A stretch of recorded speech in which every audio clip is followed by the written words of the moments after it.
was 33, and I already felt like life had slipped past me. Every morning was the same: snooze the alarm, drag myself to the office, stare blankly at the screen, and come home just to waste hours scrolling or binge-watching shows I wouldn't even remember. It wasn't that I hated my job or my life. It was more like I didn't care. I was on autopilot, and somewhere deep inside, that scared me. I used to have dreams. In college, I talked about traveling, starting a business, writing a book, but I always found reasons to wait. First, it was student debt, then the comfort of routine, then the fear of starting late. The more I waited, the harder it became to begin. I told myself I'd get to it tomorrow, next week, next year, and then, without realizing it, a decade had passed. One rainy afternoon, I ducked into an old clock repair shop on my street just to escape the storm. I had passed it 100 times, but never noticed it. Inside, time felt slower. Ticking sounds surrounded me like a heartbeat I'd forgotten to listen to.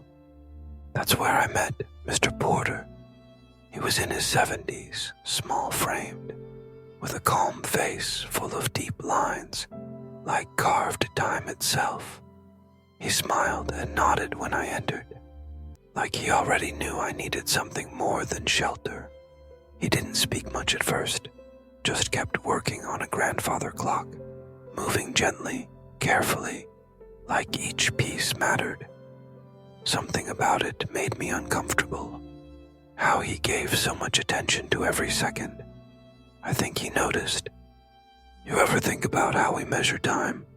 he asked, not looking up. I shrugged. "Clocks." He chuckled. "We think we own time because we can count it, but most people spend it like it's infinite. That's why they feel poor, even when they're rich in years." I didn't know what to say. His words hit harder than I expected. I kept visiting the shop.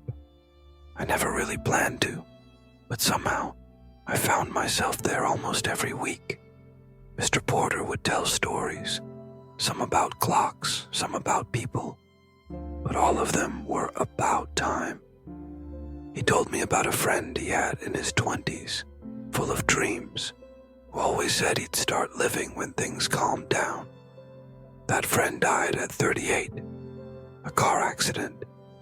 Never started anything. Left behind journals filled with plans and someday lists. That story stayed with me.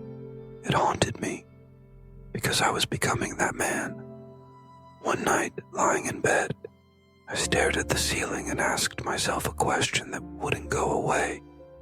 What if I died with everything still inside me? The next time I visited Mr. Porter, I brought coffee. He smiled and handed me a small brass pocket watch. It wasn't working. "Fix it," he said simply. I laughed. "Don't know how." "Exactly," he said. "But you'll learn, or you won't.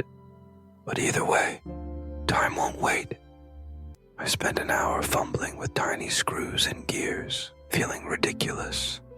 But as I focused, something shifted. Time felt heavier, real. I wasn't thinking about the past or future, just the moment I was in. That was new.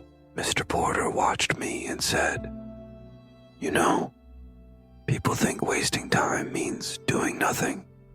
But the worst kind of waste is doing the wrong things, over and over." That night, I deleted every game and streaming app from my phone.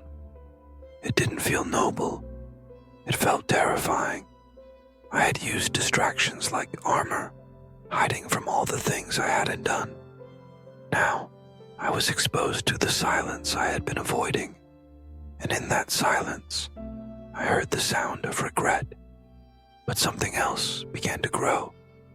I started waking up earlier, not out of discipline, but out of curiosity. I took walks before work, journaled during lunch breaks, and dusted off a notebook filled with story ideas I'd abandoned years ago. I realized I didn't need to quit my job or make a dramatic change. I just needed to stop giving my time away to things that didn't feed me. One day I walked into the shop and told Mr. Porter, "I think I'm writing again." He didn't say anything, just smiled like he already knew I would. Then he told me something I'll never forget. When my wife passed, I didn't cry at the funeral. I cried 2 weeks later when I realized I'd never again waste time with her. I used to complain about the long grocery trips or her talking through movies. But those moments, that was our time, and I traded them for distractions I can't even remember. That broke something in me, or maybe it rebuilt me, because I finally understood. Time isn't about doing everything. It's about being present in the right things. The small, invisible hours we spend in love, in effort, in truth. That's what adds up to a life. It's been a year now. I've written 2 short stories, started running, and even reconnected with my younger brother. I still visit Mr. Porter. He's older now, slower, but his clocks still tick like gentle reminders. Sometimes I sit in the shop and just listen. And when I leave, I always glance at the small brass watch he let me keep. It still doesn't work. He never fixed it. Maybe he never intended to. Maybe it was never about measuring time. Maybe it was always about honoring it. If this story touched you, share it with someone who needs to hear it. Like, comment with your thoughts, and subscribe for more human stories that matter.